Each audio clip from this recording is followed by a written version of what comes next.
سڵاوتان لێبێ و ئەم کاتتان باش.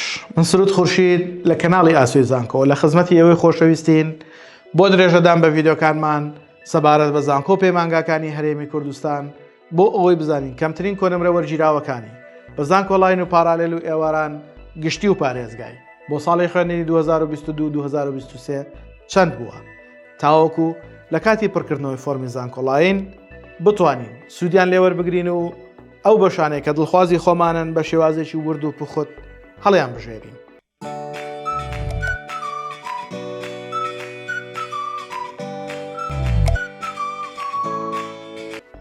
خۆشەویستان، ئێمە لە درێژەی ڤیدیۆکەمانە باس لە کۆلێژی بەڕێوەبردن و ئابووریەکەین کە لەم خشتەیەدا کەمترین کۆنمرەکان بۆ ئێوە خۆشەویست باسەکەین تاوەکو بزانین ئەم کۆلێژە بە زانکۆڵاین و پارالێل و ئێواران کەمترین کۆنمرەکانی چۆن بوونە، بەشەکانی چین، پارێزگا و گشتەکانی چۆنن. تا کۆتایی ڤیدیۆ بینەرمان بن بۆ ئەوەی سوودی لێ ببینن. یەکەم بەشمان لە کۆلێژی کارگەڕی و ئابووری بریتیە لە کارگەڕی کار کە هەردوو لقی زانستی و وێژەیی وەرەگرێت. زانکۆڵاینی پارێزگا 72.3 و گشتێکەی 78، پارالێلی پارێزگا 66 و گشتێکەی 71.7، ئێوارانی پارێزگا 61.2 و گشتێکەی 71.2. دووەم بەشمان لە کۆلێژی کارگەڕی و ئابووری لە زانکۆی سلێمانی بریتیە لە بەشی ئابووری کە زانستی وێژەیی وەرەگرێت.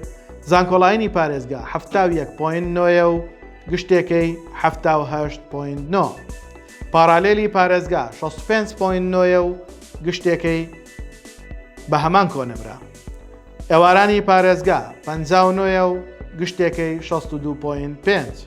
سێم بەشمان بریتیە لە بەشی ژمێریاری کە لقی زانستیە.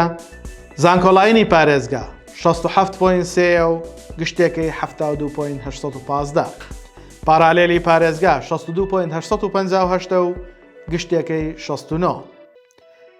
بەشی ئامار و زانیاری لە کۆلێژی بەڕێوەبردن و ئابووری یاخود کارگەڕی و ئابووری لە زانکۆی سلێمانی 63.804 زانکۆڵاینی پارێزگایە و گشتێکەی 65.383، پارالێلی پارێزگا 59.5 و گشتێکەی 61.048.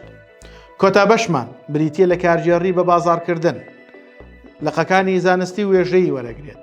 زانکۆڵاینی پارێزگا 62.8 و گشتێکەی 69.4، پارالێلی پارێزگا 58.8 و گشتێکەی 64.081، ئێوارانی پارێزگا 58.7 و گشتێکەی 64.9.